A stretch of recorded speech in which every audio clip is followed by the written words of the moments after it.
Welcome once again to Western Kabuki. We are here on the eve of the TikTok ban. I'm doing as many dances as I can. I'm trying to get Charlie D'Amelio's attention before it's too late. Right. And she's doing the floss right now. She is right now on Broadway. I can report that at this time, 9:47 p.m. Eastern time, Charlie D'Amelio just hit the whoa at Anne Juliet on Broadway. As always, we have Caleb with us. Caleb, how you doing? Fantastic. I got, I think, close to 200 friends on Red Note now, so I'm happy. Ooh, baller. Hell yeah. And June, how are you? I'm great. I'm in the process of becoming Chinese right now. Yeah. I am hopefully one day I'll fully be Chinese. That's like my greatest dream in the wake of this potential TikTok ban. I've gone on Red Note, and we don't got it here. It's all about China. So there's a song from, I think, the early 2000s by like a great freestyle rapper who never went on to very much fame, but he's a Chinese guy from Brooklyn named Jin. And the chorus of the song is, "Y'all gonna learn Chinese." Every time I think about this fucking Red thing, it's all I'm thinking about. Anyway, and with us is Josh Boerman from the Worst of All Possible Worlds podcast, returning guest. Josh, how you doing? Howdy, good to be back. Yeah, I unlike the rest of you, I am fighting for my country tooth and nail. I will not give in to the Chinese menace. I am MAGA actually, Josh. That's right. I'm going out. I'm signing up to become a member of the CIA, and I'm ready to like I said, fight. We need more fight in this country. So you want Elon Musk to buy TikTok, is what it sounds like. You're rooting for patriots. I want Mark Zuckerberg. I'm the secret third. I'm in the same I want camp. Mark I think it's going to be Zuckerberg to Zuck. buy TikTok. Yeah.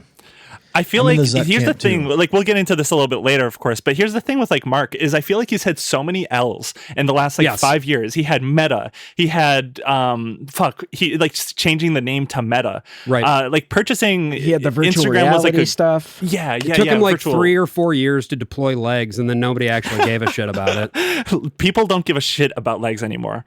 So he's just had like L after L after L, and I feel like he needs a W. And I feel like this could be it for him. He could just like straight up own most social media in the US if he does that. Like Facebook, Instagram, TikTok. He could straight up own me with that new fucking haircut he's got. Is he hot or what? He's looking good. What a fucking hunk. He's got that like long chain, that long gold chain too. He's kind of people are calling him America's heartthrob. They're calling him the new Riz King.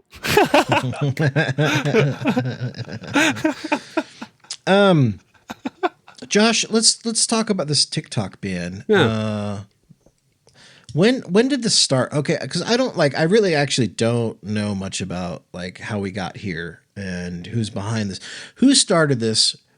And who should I be mad at that I'm going to lose my TikTok influencer bucks? Well, I mean, according to Blue Sky, you should be mad at me. Yeah, I saw we'll that. Get there We're later. We're going to get to your thread at some point. So I missed that. So when I was reading this document, I was like, wait, what is the Blue Sky thread? I got to be Blue Sky's main character of the day. It was really exciting. I can't wait to talk about it. So as you are listening to this in the future, you now know whether or not Chuck Schumer has successfully pushed this thing out. But I think just for the sake of this episode, we're going to work off of the assumption that the ban is going to happen, because that's basically what people have been acting like over the course of the past couple weeks. And I do think that's the most likely scenario, because I feel like 3 days out, it's very unlikely for a company out of nowhere to get it together to purchase the whole company and get it through. Because even if a company does buy it, from what I understand,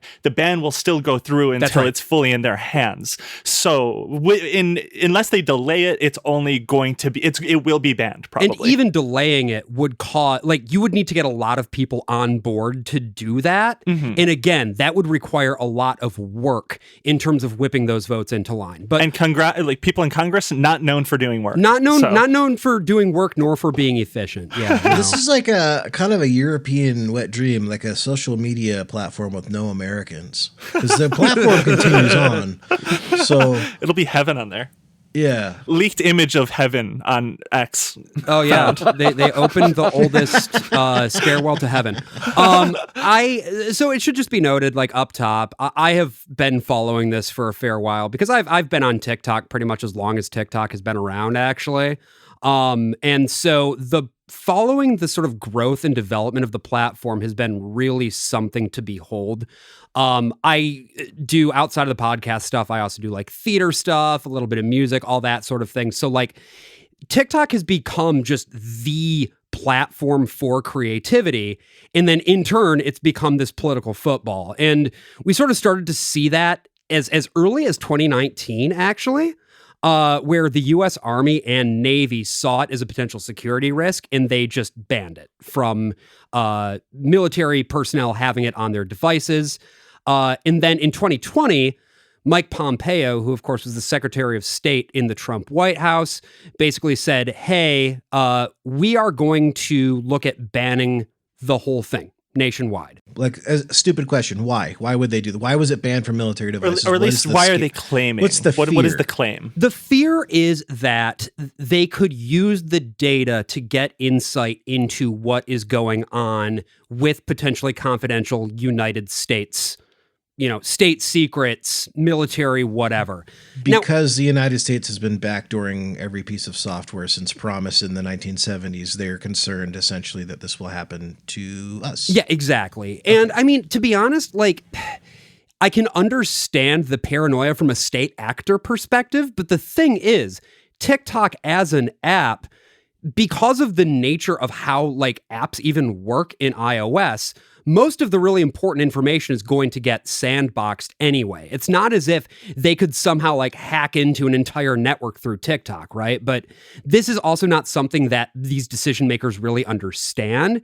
It mostly just comes down to paranoia. And so once this like potential TikTok ban got floated by the State Department, some companies offered to actually buy TikTok as an application from ByteDance, which is the company that owns it.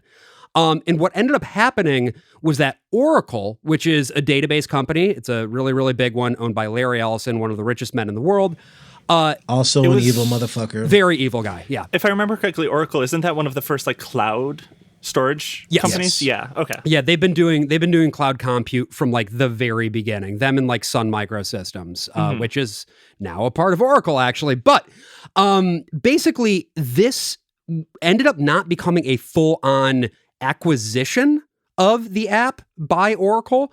Instead, they basically just did a deal with ByteDance so that Oracle would handle everything that was to do with like their cloud compute, their data centers, and all of that sort of thing, so that the data would be localized. So in that way, Oracle, again, very tight with the US government, that probably already gave them some insight into the platform, but obviously not everything.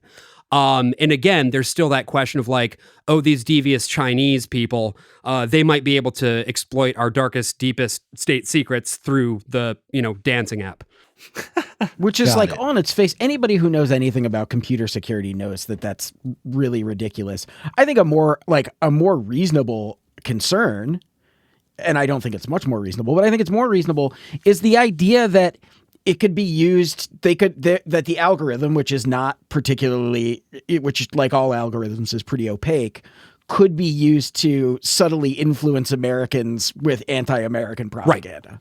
And I have seen that claim quite often. Like people will be like, "Oh, this video is like it's edited to make it seem like this, that, and it's used to influence Americans in this way." And it's like, But I mean, that's the same claim that they made about Twitter when Jack Dorsey was owning it. That it was, everything was being subtly influenced to by the FBI, right? To favor, and they were right, just in the wrong way. Well, right, and that's sort of the other thing, right? Is when it comes to informational warfare, there's always going to be propaganda out there from state and non-state actors. They're going to be on every platform. It's just that ultimately, the U.S. government does not know to what extent the algorithm does or does not push quote unquote anti-American content. And that really, really scares them. It's the fear of not knowing. Yeah. Okay. Which I guess just before we move on, there's also the claim that it's like pro, CCP propaganda on there, which I just got to tell you is very much not my experience. I know that's anecdotal, but I see anti-Chinese stuff on there plenty. Oh yeah. And my question with this, the reason I'd never buy this is because from what I understand, well, first of all, it's a company based in Singapore, Right. And additionally, isn't this version of TikTok banned in China? Like it's called Douyin. They have their own version of a TikTok like app. So I don't understand how the claim is that it's a Chinese, like maybe I could be totally wrong, but I just find it bizarre when the claim is it's like this CCP China controlled thing when it's not even allowed in China. Well, to the point of Singapore, it's headquartered in Beijing. Mm-hmm. It's incorporated in the Cayman Islands. I think the Singapore connection that's kind of sketchy. I think one of the guys who testified before Congress on behalf of ByteDance was from Singapore, if I recall. Yeah, he was the CEO. Right. Was that the CEO? The right. CEO. Yeah. Yeah. And they were like grilling him, like, do you have any affiliation with the CCP? He's like, I'm from Singapore, man. Wrong country. And that dude went to Harvard in America. So like, But I guess people from China can go to like American schools, but still. It is true, though, that, what the application is here and in the West more broadly is essentially a fundamentally different service from if you use the application in China. Mm-hmm. It's serving up different content through a different algorithm. And yeah. And just from my experience using RedNote so far, it's another Chinese app. It's a totally different world of content, different like front page, different for you, different like explore. It's nowhere near anything like how Instagram would be. Because people are talking about RedNote as if it's like a TikTok like app, and it is, but it's more in my experience closer to an Instagram style. Yeah, or website. Pinterest even. Yeah, more. Yeah, Yeah, like one of those two. It's the Chinese everything. Elon wants to do the everything app, but like that's because in China they have everything apps where like you could do your shopping, you could do all this. Like you can have a wallet on RedNote, and fuck me if I could figure out how to add money to it because it's in Chinese, but you can do it. Just become Chinese with me. Uh, We'll figure it out. I saw, by the way, just a quick aside. I'm sorry, Josh. I know you've put together a very good presentation for us, but I saw on RedNote the fact that Chinese people are like out burgering Americans. Yes. It's over. Yes. Did you guys see that? The wide burger. The wide burger. We're fucking, it's done. That's the first time I've ever been like, oh my God, China's got us. Like I get what it feels like to be a Republican now. Yeah. Like, that burger was so much better than anything you can get here. And I'm fucking pissed. Now that's an example of effective propaganda. It's just like, God, Now I'm going to become Treatler. Like I'm done with this shit, dude. They're out burgering us. This is bullshit.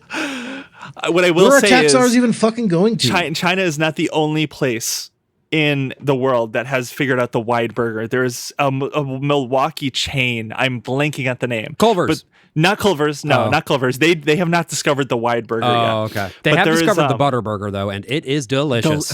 Fire. It is fire. But there is in Milwaukee a restaurant chain that has it has like wide burgers, kind of like they do in China. I will by the end of this find out what it's called because it's driving me crazy. I've only been there once, but amazing wide burger. So China, they know what they're up to out there. They do, They're and that of course is why the United States government is so afraid. The burger, your burger to fire.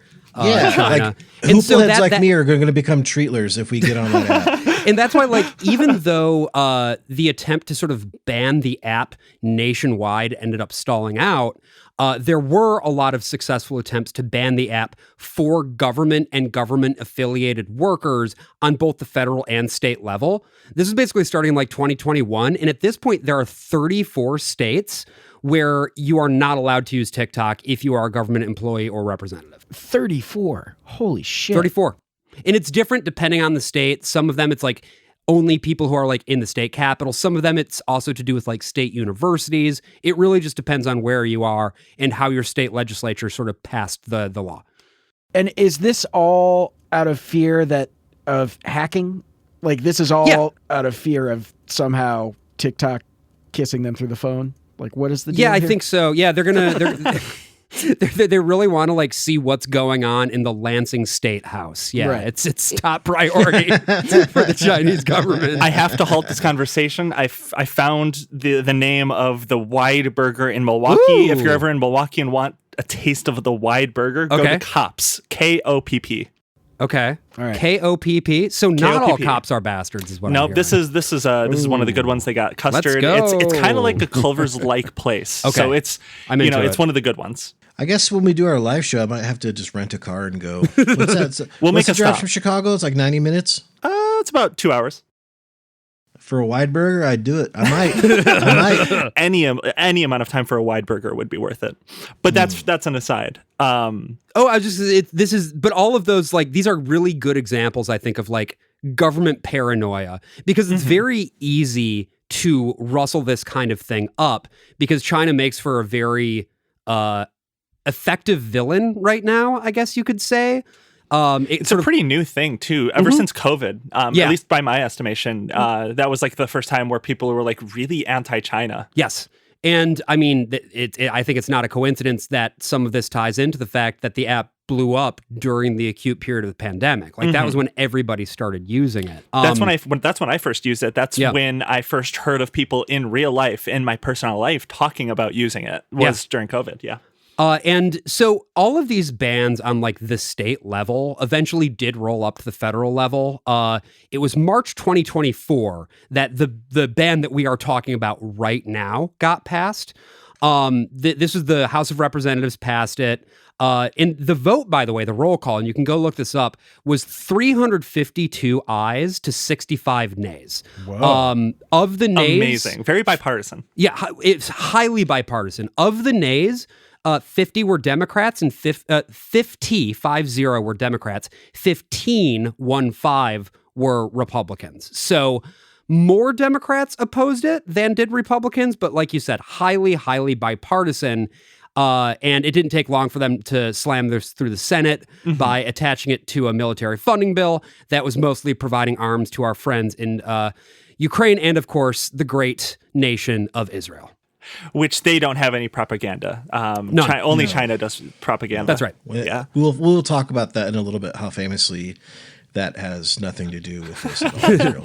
But no, now that we're talking about this is reminding me, because this was like when the election was ramping up, right? And people started paying attention, and this was, of course, a couple of months or 6 months after the October 7th start of the current genocide in Palestine. Yeah. And it felt like, what are Democrats, because this was a very heavily Democrat led effort. Yes. And it's like, are they trying to lose the youth vote? What is happening? It really felt like a moment of them shooting themselves in the foot here. And something kind of interesting that also happened was that around this time Trump flipped. Because again, he was the one who originally proposed the idea of banning TikTok. It was through his State Department. Which is crazy, because I do remember that. I remember like 4 years ago being like, is he trying to destroy himself? And then now he came around and everyone it seemed like, and of course, I think it's probably a good move for him to not be against banning it. I think it's a good move politically. Yeah, he saw it was a political suicide to be the one holding that hot potato. Right. That's exactly right. And it's wild to me that people seemingly don't remember that Trump initiated this whole conversation. But people don't remember anything about Trump. That's the thing about that motherfucker, is that he can do all the dumbest shit in the world, and then Democrats will just pick up the baton and keep running with it, and people will forget that he was the motherfucker who started all this dumb bullshit in the first place. It's like that border wall bill that they did. They were like, oh, Trump and the Republicans voted against the most restrictive border bill of all time that we proposed. Epic fail. And it's like, and then Democrats are like, what are you doing? Like, what are we doing? Why are you worse than Republicans right now? What are you doing?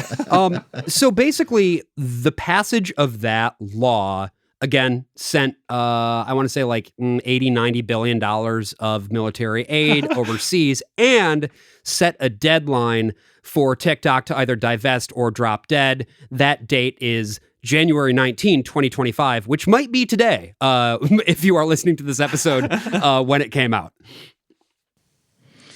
Jesus Christ. So I guess I just don't really... I understand the talking points that they've listed, but what I just genuinely don't understand what this is. But why? Like, why? I think the problem why so many people rightly don't really understand anything about this is that whenever they say, oh, it's like a security risk, no one is outlining necessarily Privacy, specifics. security. No one is saying specifics. Yeah, there's like none of this actually makes a whole lot of sense to me. Not only that, but no, there's like 4 senators and a couple Congress people who know and actually understand technology in a meaningful way. And it's been ever thus. Which is also insane because Ron Wyden, one of the ones who actually kind of understands it, he's like 80 years old or something. Like, yeah, and he's the one who tried to stop it recently too, wasn't he? Yeah, of course. Yeah, no, that reminds me. I forget what senator this was, but it was like a 74-year-old senator talking about Pornhub. I think it was just yesterday or today or something. And he was like, are people reading those essays on Pornhub? And it's like, what? Yes. No one knows anything about the internet. These lawmakers don't know anything. Hold on. I see right through that fucking piece of shit. He's playing a game to look good in front of his wife. Yeah, absolutely. That guy's cranking his fucking shit essays. But he's trying to make himself sound, I've never been on the pornography. Yeah, is this right, something you'd have to dickhead. look at porn to understand? Yeah.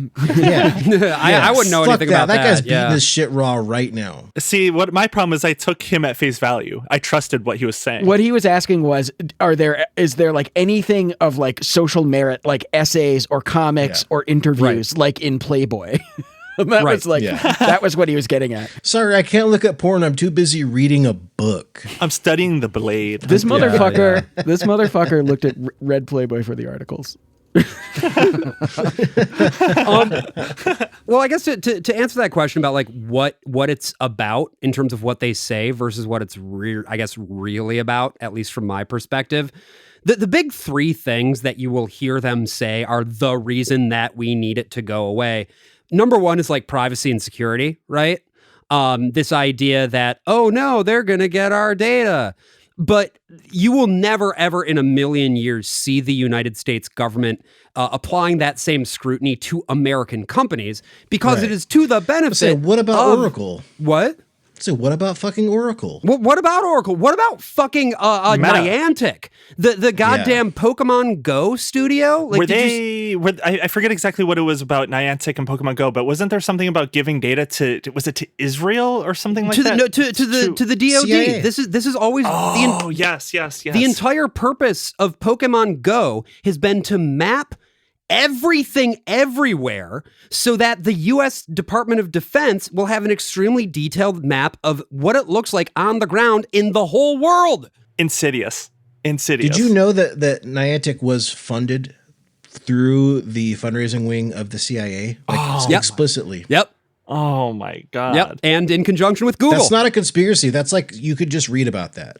Yeah. Yeah. No, see, this is the reason. This is the reason why so many people. By the way, so was SpaceX. Makes you think. And these are just like examples of why when people see, like, especially younger people see that the U.S. government's going to ban TikTok, and they see stuff like Niantic or like Cambridge Analytica, that like massive breach of information of all Americans. And As it's you like post that on Starlink, your Starlink internet, like fuck off, fuck you. And it's like, this is why no one trusts the U.S. because they're talking out of their ass when it comes to privacy. No, we don't care. No, the U.S. does not care about privacy unless it benefits them. The United States is definitionally a bad actor. Yeah. Like there is nothing that the U.S. government does that can be trusted. I was just hooting and hollering about this earlier today. The other thing that it's not about is like protecting our precious youths.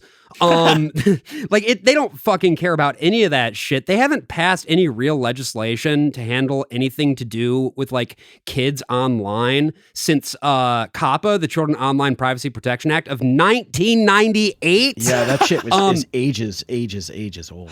And I mean, the extent to which they are, I guess you could say, trying to pass legislation. The big one has been KOSA, KOSA.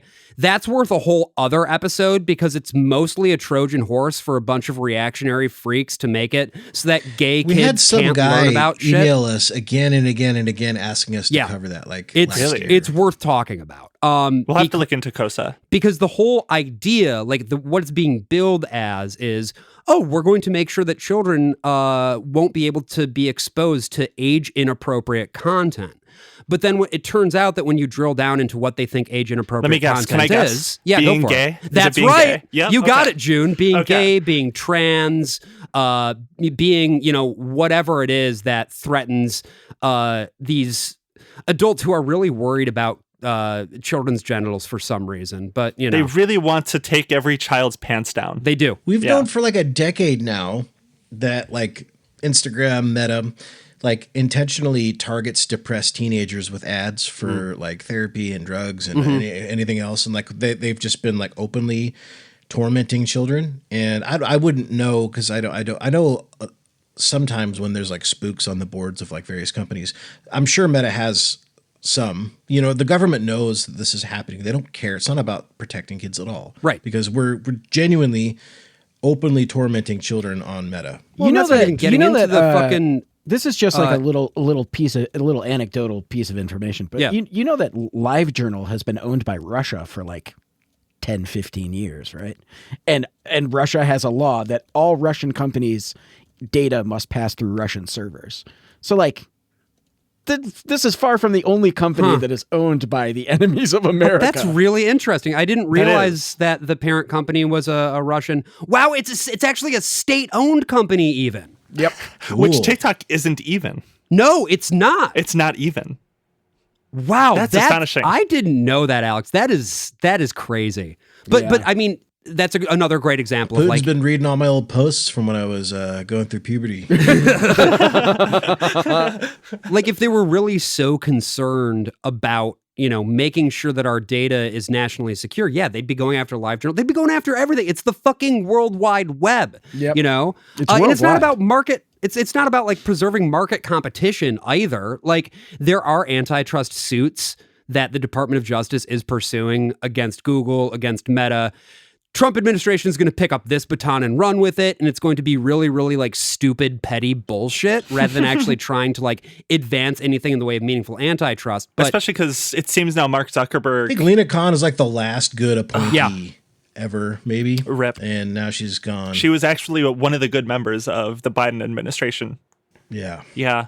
But no, the way that like Mark is seemingly cozying up to Trump seems, Yes. if I had to guess, it's an intentional strategy to get very nice rulings on some of these cases Absolutely. and get like a fair.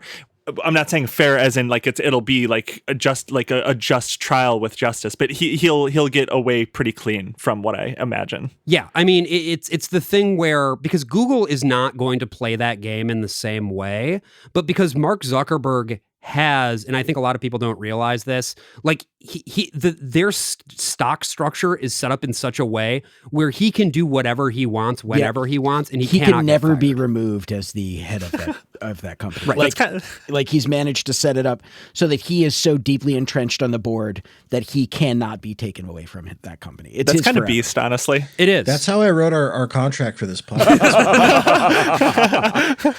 like, So I can release the Western Kabuki VR chat and you guys can't remove me. do you have legs? Even though Are there What's that? are there legs in the Western Kabuki verse or no? Legs were released 2 months ago. Let's go. There is legs. But yeah, like I think you have to think of Mark Zuckerberg as something more like a monarch, right? Like he's somebody who governs a duchy or a principality, and his relationships with heads of state is a lot more like that than a conventional CEO. Honestly, I'm surprised that Mark Zuckerberg kind of got away with not being, and this was partially probably due to Elon Musk's control of just the narrative online, but people really kind of backed off of dunking on Mark Zuckerberg for a long time, for the last 4 years, because like during Trump's administration, even before Trump, like in 2012 on, like people really hated Zuckerberg. he was like the lizard Yeah. guy. I remember there was that he launched that exploratory campaign into potentially running for president. And he went God, to that I person's forgot house. about that. Remember Yeah. that? I forgot about that. There's God. pictures of him like eating food with them or something. That was so funny. Yeah. But it's really fun watching him like rebrand himself in real time. He grew out that hair. He's got that gold chain. He's doing MMA, and now he's like one of the bros. The chain is diabolical. I know, like he is like an alien trying to fit in. Like he came to Earth and is like, all right, how do Americans? How do humans fit in? How do they look? And he settled on wearing gold chain. I think I do want to, though, talk about like what it is that this is actually about. Right. Now that we've talked Yeah. about what it's not about, even though it's what they say it's about. Yeah, all of those just lies. Just Yeah. pure lies. Thing number one, I think, is narrative control. It's as simple as what we were mentioning a little bit earlier, that the algorithm of TikTok is such a black box that they are unable to tell what comes out, how, and why, and they cannot fucking abide that. And I think the best example of that is Palestine. Mm-hmm. No, that was a big one. It seems to be like so just by my estimation, I'm not a huge TikTok user, but from my estimation, it seems like TikTok is like the most left-wing sort of social media platform out there, like actively today. I'm not or at least sure that's that my perception of it. I don't know if left wing would necessarily be accurate because it is so diffuse. Yeah, like the way massive. that the algorithm works, you get sorted into so many different little subsets. The difference, though, is with Palestine specifically, Right. there was, most of the other platforms, and this is known, like there are things that get suppressed, right? And this stuff did not get suppressed on TikTok in the same way. And Meta platforms being one major one that got suppressed is I talking think Mark about Palestine Zuckerberg, in when he any was on capacity. Rogan, was like, yeah, they just straight up told me I had to take this stuff down, which is like, okay, you're saying this now because you're trying to make Biden look bad. Yeah. But it's very important for people to remember when we analyze things like the Twitter files famously, how many of those requests came from the Trump administration as well as the Biden? So it's like, it's just the national security state, irrespective of who's in charge that period of 4 years. And regarding Palestine specifically, it was all of these videos that were coming out of Gaza City and Rafah and Jabalia and you places could actually like that. see You could see what it was for going yourself. on. Exactly. Yeah. And that's what felt really insane, especially during the like early, the genocide's been going on this whole time, but it really felt like the first like 6 months, like I would feel insane because people would talk about, oh, Israel's not doing this, Israel's not doing that. And then I see videos like of the same day like, of them doing I saw it with my own two eyes. You're telling me to not trust my own eyes. What do you mean? Right. This video, I just saw this video and you're denying it? I don't know. Like TikTok was a great source to actually see a lot of this, like these videos of Israel of bombing and killing Palestine. people. Yeah. Jonathan Greenblatt of ADL, there's a clip of him friend of the show going around, friend of the show, going around. Essentially, it's just like him saying we have a really big problem with Gen Z and we have a TikTok problem because we have no way to control this. And he's just outwardly saying this. So yes, 100% about Palestine, 100% about, well, maybe not 100%, but it's about Palestine, it's about Israel.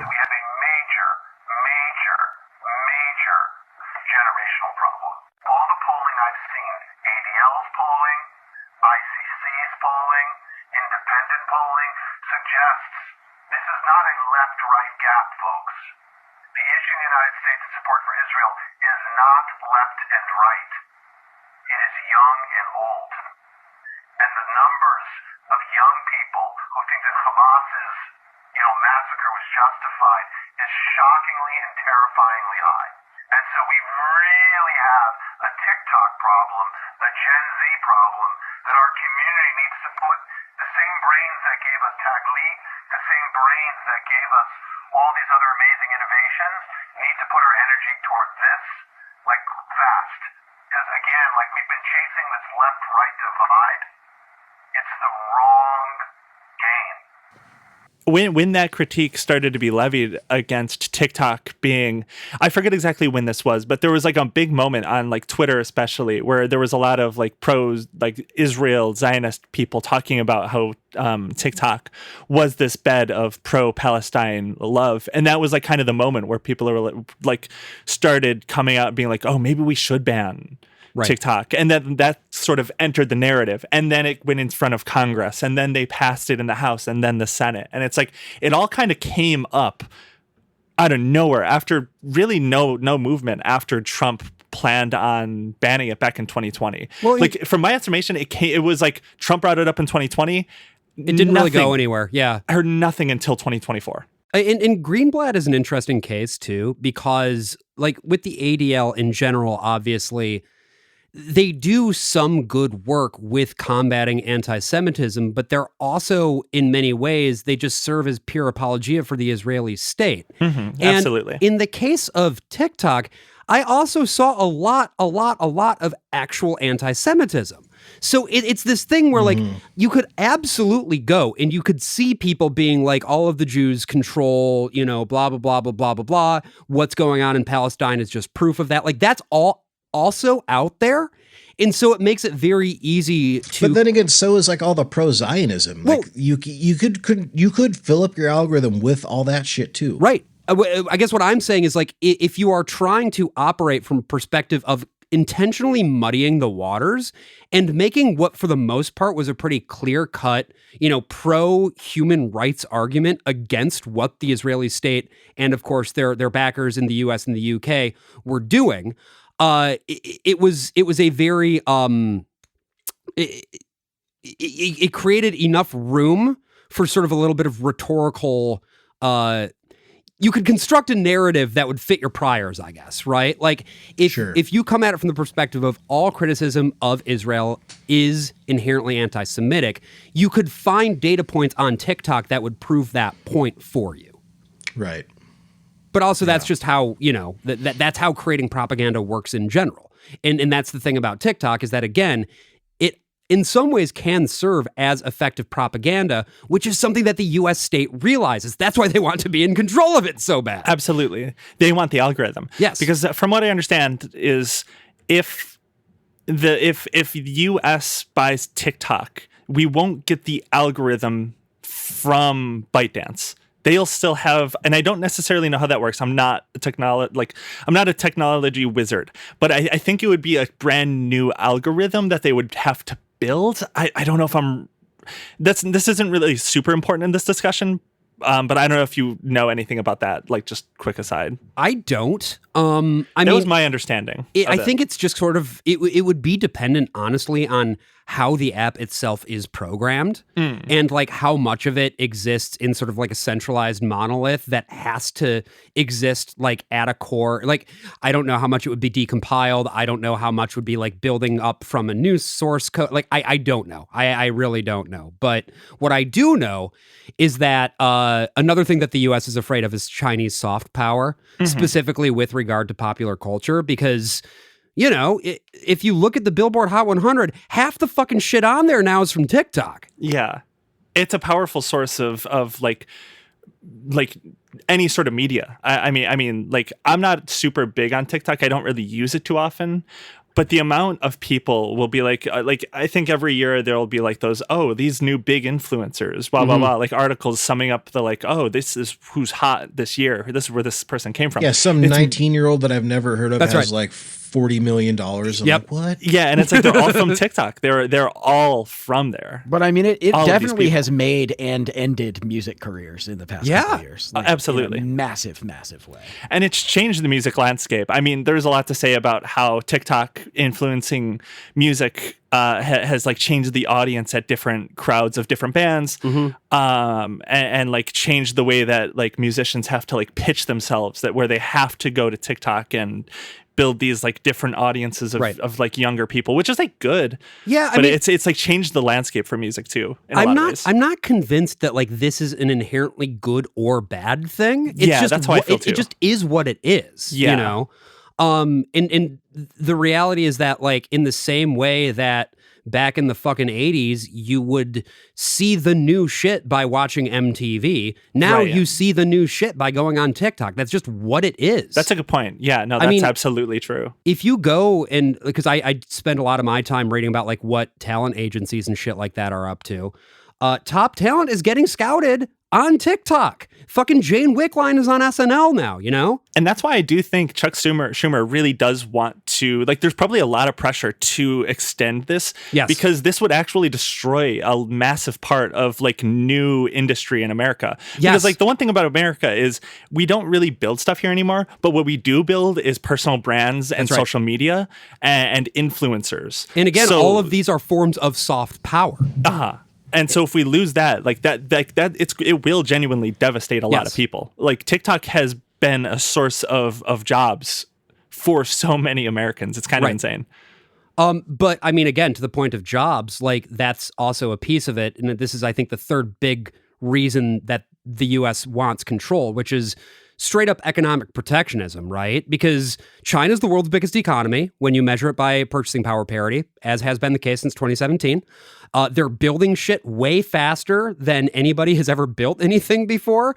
Yeah. Cities, trains, computer components, like all that shit. It's right? astonishing. Yeah. Yes, it's unbelievable. And that's because they've sort of developed this model of state-owned enterprises, which combines sort of the benefits of central planning and government control with the efficiency of markets.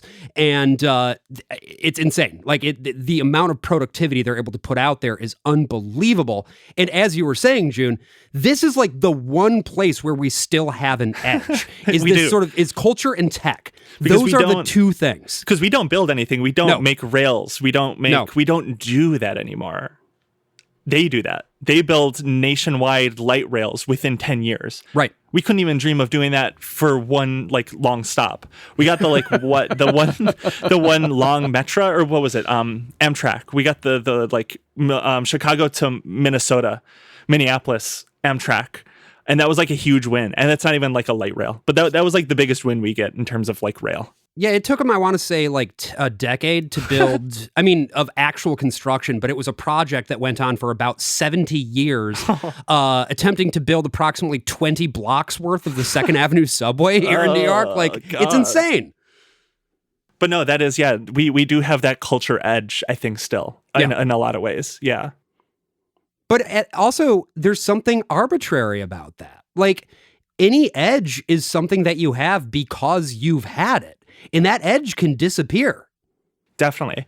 Especially with like the interesting thing I find with Red Note is just like it's the thing I find most fascinating about it is it's really the first time Americans and Chinese just like citizens have really interacted with each other in any meaningful way, culturally or communication at all. So I've just been like, I don't know if Red Note will really stick around necessarily. I kind of doubt it, but it doesn't really feel like it has the juice, at least yet. Of course, the TikTok ban hasn't happened yet. Like maybe TikTok gets banned and it really kind of does get the juice. Yeah, by the time you're listening to this, 50 million new Red Note users overnight. Yeah, like that's very possible. But the one thing that I do find really fascinating is the first contact situation. Like we have finally talked. We have begun communication with the supposed enemy. It's like when two dogs meet for the first time. You know what I mean? Yeah. And we are doing zoomies together That's instead right. of fighting, and That's it's right. been really nice. Yeah, no, it's been. I've really been fascinated. I've made a few posts on there, and one of them I used a lot of Mandarin hashtags to try to get more Chinese people. Rustle up some engagement. Yeah, and I just am fascinated to see what they have to say about certain things. I posted a picture of street art Snoopy I found in Chicago, and I did some Chinese tags, Mandarin tags, and a lot of people from China were they were just replying to me and saying just like, oh, we love Snoopy, and I'm like, it warms my heart. I don't know, it's really cute. It's been really fun to actually interact with some of these people in this country. Meanwhile, defense contractors are like, we have to stop this immediately. These people, look at them getting along. Can't have that. They can't be seeing pictures of Snoopy. We need to put Snoopy on our bombs. The only time somebody should be seeing Snoopy is on the tip of a fucking warhead. and maybe me doing that is an example of wielding American soft power. I mean, kind of. And it is. But I think the fear from America is that they'll do that to us. Right. Is what you're getting at, I think. I think so. And it might be working. I've the last few days wanted to become a Chinese citizen. So well, the propaganda is working. Yeah, it really. yeah. No, you're right. It only works if the transfer of information is going out.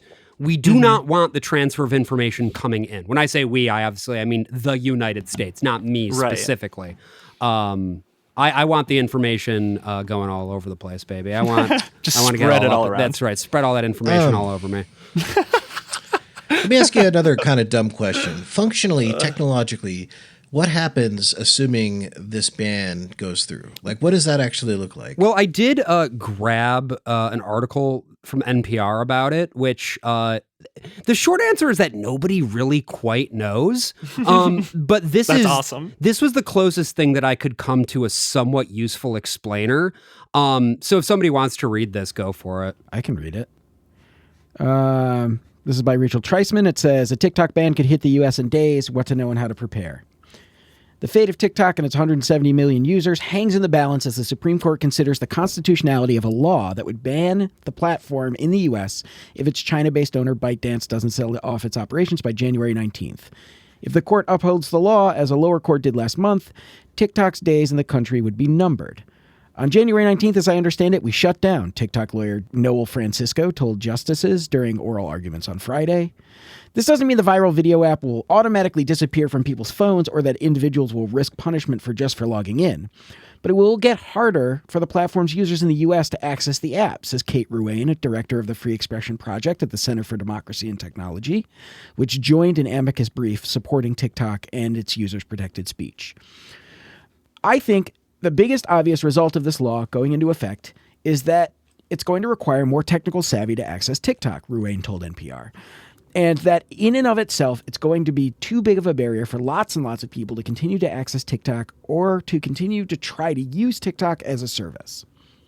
TikTok officials say it is possible that on January 19th, when U.S. users try to open the app, a prompt will show up indicating the service is no longer available in the country. But this is what happens when someone tries to launch TikTok in India, which banned the app in 2020. I didn't know that. It's also possible that the users will be able to access the app, but it may be buggy, operate slowly, or crash often, the TikTok official said. Here's what could happen and how to prepare. While the law concerns TikTok, it actually targets companies that make the platform accessible in the U.S., including app stores like Apple's App Store and Google Play, as well as cloud service providers like Oracle. The fine print makes it illegal for any such entities to, quote, distribute, maintain, or update, or enable the distribution or updating of a foreign adversary-controlled application, unquote, either through a marketplace... Live journal is illegal now, folks. or internet hosting service. In mid-December, Democrats on a House committee dealing with competition between the U.S. and China sent letters to the CEOs of Apple and Google warning the companies to take steps to ensure that they can fully comply with this requirement by the deadline, which would have an immediate impact on users. If you already have TikTok on your phone, it's not going to disappear from your phone on January 19th or January 20th, Ruane says. It will, however, very likely disappear from application stores. This means users will no longer be able to download the app or any updated versions of it, and without the ability to update, the platform won't be able to fix bugs, add features, or address security concerns. Eventually, Ruane says, it may also become incompatible with the operating system of certain phones. Over time, the service you get with the application will be worse and worse, she adds, though it's too soon to tell whether it will be a matter of days, weeks, or months. So that's basically the gist of it. Like, we don't quite know for sure, but fundamentally, you're probably not going to be able to get the app anymore. And even if you do have the app on your phone, eventually it's going to break. Yeah. And even if you can get on, unless everybody in the country starts using a VPN, right, you're not going to have much to look at except for Europeans. Which the average person, especially the average person I know that uses TikTok, probably doesn't even know what a VPN is. Right. So it's very likely going to die. And I mean, if this happens. And even if you are, like, I mean, there's a decent chunk of the country that does use a VPN. But even then, like, if the app itself doesn't work, it really doesn't matter whether you're using a VPN or not, because it's to do with core functionality of the thing itself and certain servers which just would be going offline. So yeah, there's basically, if there is no delay, essentially, eventually, at some point, it probably will just go away, which... People to stop using it because it sucks. And that's why I do think if that happens, if they don't delay this, which I really do, I wish I could see the future. I wish I could see within the next 2 days, 2.5 days. I feel like there will be some sort of delay. I do actually believe. I don't know. It's hard to say, right? Because it is. It's just a pure guess that I'm probably going to be super wrong about because nothing ever happens. The core reason to do a delay would be to allow for more time to potentially broker a deal. Mm-hmm. I think it's pretty unlikely that they would just let it stay around as is, right? Why has it been so hard for all of these different like why has it been so hard to get a deal? Why ByteDance doesn't want to sell. So it's on ByteDance entirely. They have not accepted any deals at all. So far, at least. I mean, that's Okay. kind of the idea, is this is why the law is written the way that it is.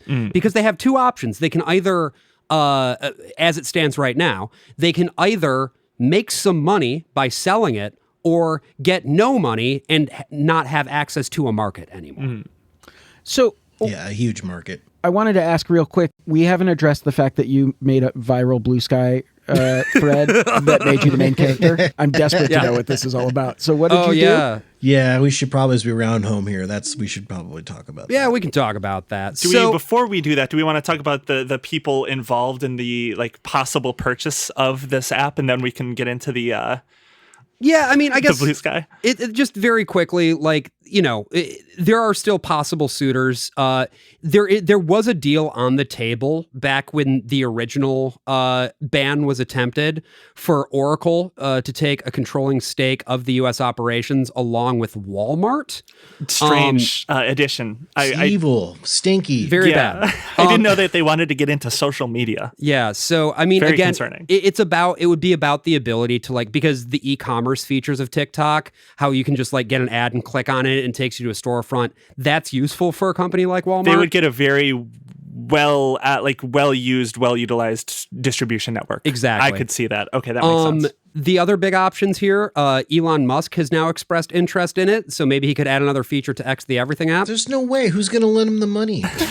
He doesn't need it. He's good for it at this point. Like that's the thing. Now that he is the shadow president, like for the time being at least, liquidity is not an issue for him. If he gets it, I It's true. swear His net worth is like doubled. I'm gonna if he buys this, I'm gonna you will not find me on this show anymore. You will find me in a cave somewhere, smashing rocks together, trying to create tools. That's the original Candy Crush. They're saying, like, do you think he's really going to spend? Because that's the price that I saw is they're asking $50 billion. So I guess if he can. How much was Twitter? 40. I mean, with the increase in Tesla stock, he probably could use it as collateral if he can secure another loan. The big question if the banks would be willing to do it. So one theory I've seen, and of course this is like galaxy brain theory, is that ByteDance might sell it to Elon Musk because it would further increase the decline of America. If because we saw how he dealt with Twitter and how he's currently dealing with it. If Actually, Elon bought. I'm coming around on this. Yeah. This could kind of speed up the low tax run a little bit. Yeah, this could go this could play into not only that, but also play into the China becoming a softer, much more stronger soft power. Sure. and taking more control because of a lot of Americans not trusting Elon Musk and creating more division and whatnot. So that's just a giga brain theory I've seen. Elon Musk just destroys America through ineptitude. Yeah. Honestly, China deserves it at shockingly that possible. point. Yeah, they deserve to win if that happens. The other option is, of course, Mark Zuckerberg. He has not explicitly expressed interest, but obviously there's the whole he's not woke anymore. Congratulations to him for defeating the woke mind virus, obviously. I think that is in part what you were saying, June. It's going to be an attempt to dodge whatever it is that the Department of Justice might end up ramming down Meta's ass. But I do think the other piece of it is that it would fit well in Meta's product portfolio. Let's just put it Absolutely. that way. Yeah. And then the last one is Mr. Beast. Yeah, dude, I saw that. This is not, as best as I can tell, a serious offer. It's more like he would enter into and have a small minority share with a group of other investors so that he could fucking stamp his brand on it, because he actually isn't worth that much in terms of money, but his brand is worth a lot. Absolutely. I'll be honest. That's the deal, which it seems like it's the least likely, but that's the one I want to go through the most. Mr. Beast owns TikTok now. Yeah, because it feels the least evil. Say what you will about Not Mr. sure Beast. I agree with you. But does Oracle and Walmart sound better to you? I don't know. That sounds pretty not it's not the worst, but it's not ideal. I don't know. I just don't like Walmart. I don't like Walmart either, but I really don't like Mr. Beast. They're equal evils in my mind. I don't know. That's the one I'm rooting for right now. I Okay. just think it would also be funny. I want to Yeah. see a Mr. Beast ran TikTok. I think that would be fascinating.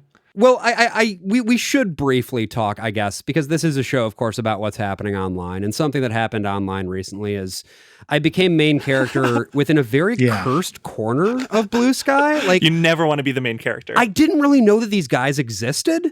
But if you'd like to take a look at the post, I'll go ahead and link it there in the chat for you. Kind of like a weird subsection of like semi-reactionary liberals. Yes. Interesting. Yeah, you have a lot of quote tweets here. That's never A lot a of good quote sign. tweets. Yeah, feel free to if you'd like, I can read some of this post. And I also posted a video. Yeah, we just like, if not read, at least just summarize or both. I mean, whatever. it's Summarize basically the thread. points that I've been making over the course of this show. Like what Josh, it is. when you were showing me, by the way, Yeah. this, I just have to say, you kept sending me like the quote tweets, and I try not to, like, when somebody sends me like, look at this guy talk shit to me, I try not to like get in the fight there because I get really upset. Like, so I had to exit and actually log out of Blue That's Sky good. because I was getting upset. That's good. Oh I'm my glad that you God. did that. But the main points I was making here were basically just that, like, the young creators who are now used to having TikTok as part of their life,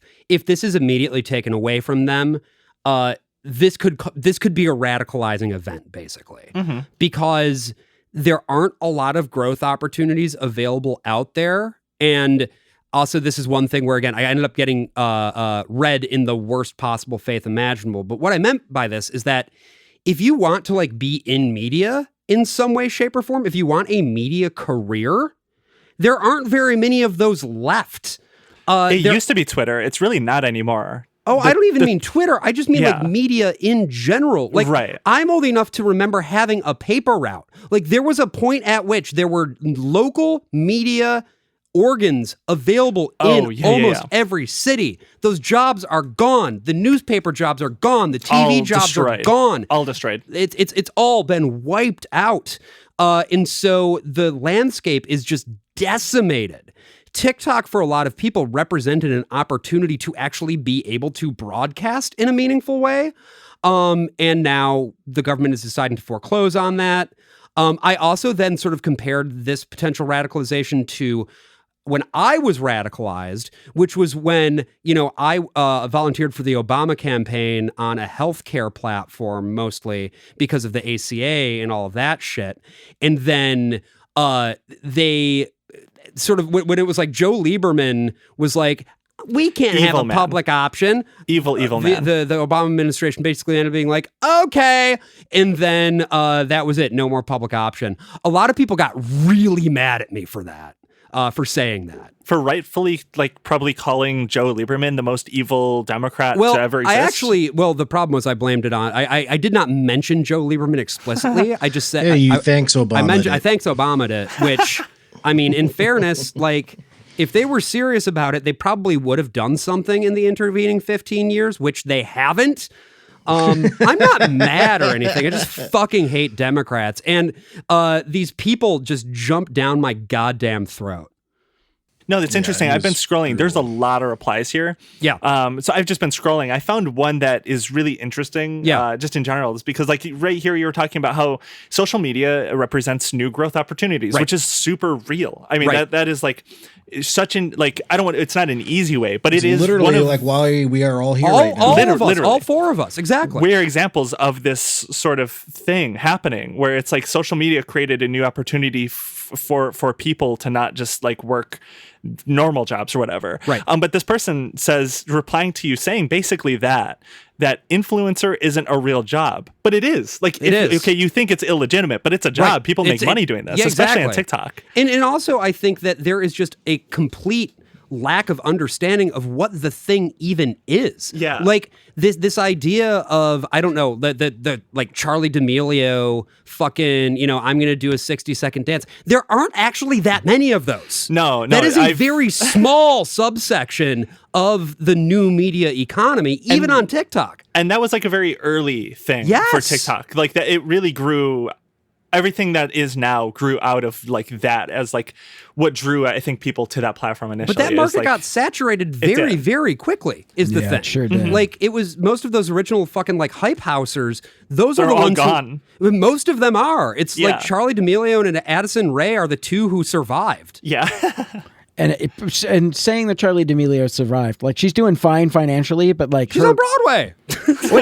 I thought that was a joke. She's really on No, Broadway? I'm serious. She's in Anne Juliet on Broadway right now. She's in the chorus, and she's doing very well for herself. All right, never Yeah. mind. She's And- rocking. Yeah. I really this, do I need think- to learn how to do those cool dances.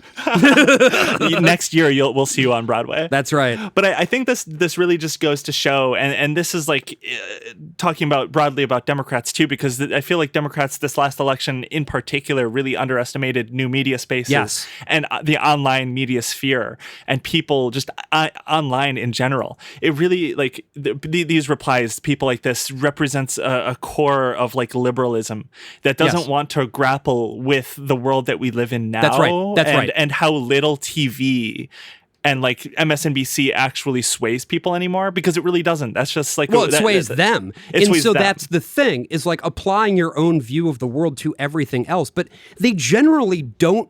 Like, I'm looking at, this is not just to like dunk on my haters. I think that some of this is genuinely pretty illuminating of is. their lack of understanding of the domain. The most recent quote tweet I have on here, and again, my tweet was that for a generation boxed out of nearly all growth, not all other growth opportunities, new media has been one of the few remaining places to build a following and even a living without needing access to financial or cultural capital. By which I meant that it's like fucking 3 times more expensive to buy a house and get a college education than it was 20 years ago. But absolutely.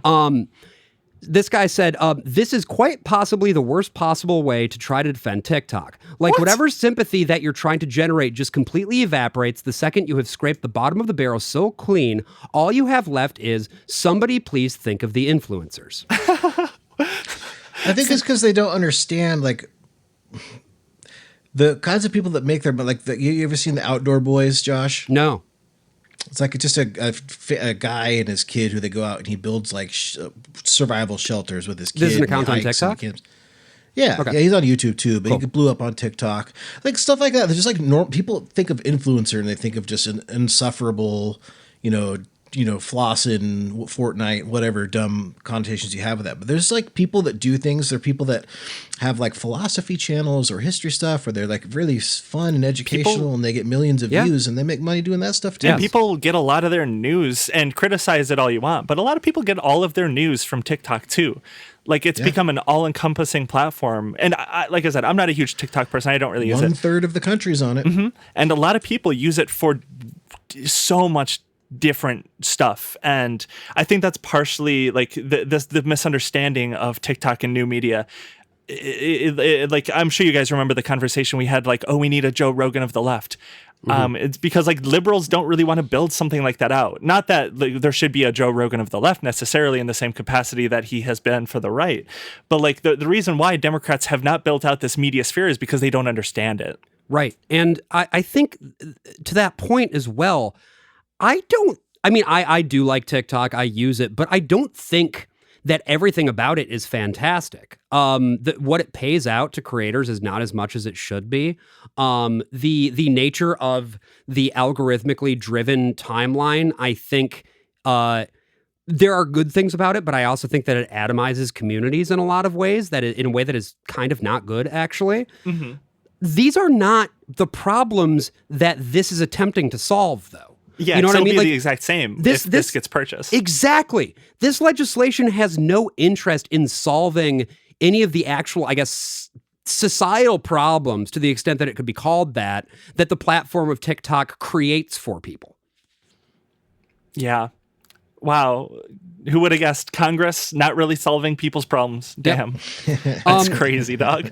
Beyond that, I mean, the other big things that I was just seeing in replies, a whole lot of fear of China, obviously. For big piece of like, Joe Biden is just protecting us from those wily Chinese. That was a big kind of ongoing theme. Whenever I come across people like that, I'm just astonished. Yeah. Like, why? I just don't understand why the average American feels so strongly about China. Like, I like maybe I'm just missing something. I think it's Cold War conditioning. I it's think so too. absolutely conditioning. As a person who is quite a bit older than you, June, I remember as a kid learning how absolutely brutal and terrible a dictatorship it was, and having Tiananmen Square, the tanks from Tiananmen Square and the Tank Man plastered all over television all the time for forever. And that was like my first exposure to China was, oh, this is the place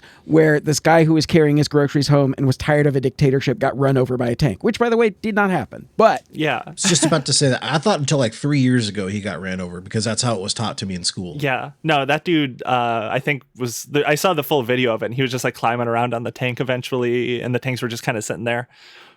But even still, like, I don't know, it's a very, very bizarre mindset that just instinctively have fear of China when, like, I don't know, China's never really done anything to me. I don't know. Yeah. I also think that, like, there is this inherent skepticism of entertainment and media as a viable or even meaningful career trajectory. You know, painting everybody with this broad brush of what they perceive an influencer to be, trivializing or denigrating the medium itself. I mean, I have some, here's another reply that I have in here. Somebody saying, wait, are you arguing that TikTok influencer is a successful career path for many young people? Isn't this like being boxed out of being an NFL player? Millions play, hundreds of thousands get injured, and there are a few dozen who become millionaires by destroying themselves in a public spectacle. Which, first of all, no.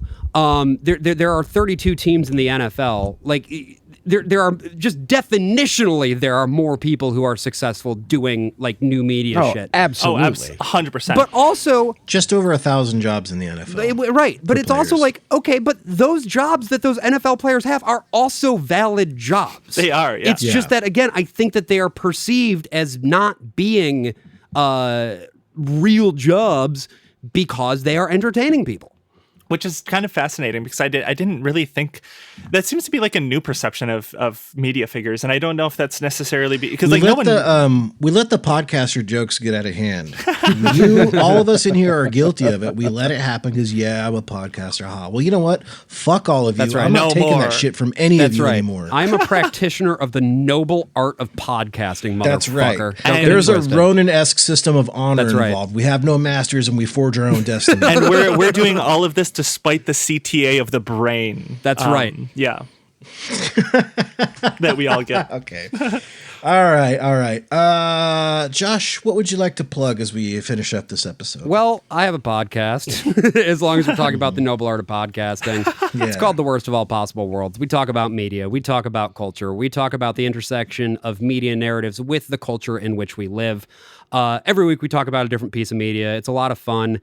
June was on our show actually a little while ago at this It's about point. 6 months ago, I think. Yeah. It was before I moved to Chicago. So yeah, it was a minute ago. Yeah, we had you on for an episode in our long-running sub-series Wits Endless Summer, where we recap episodes of an absolutely cracked children's radio drama produced by Focus on the Family, the Christian organization. It blew my mind. It was amazing. But we also talk about lots of other stuff, video games, TV shows, movies, you name it. We've probably done it. Go check us out. Worstpossible.world is our website.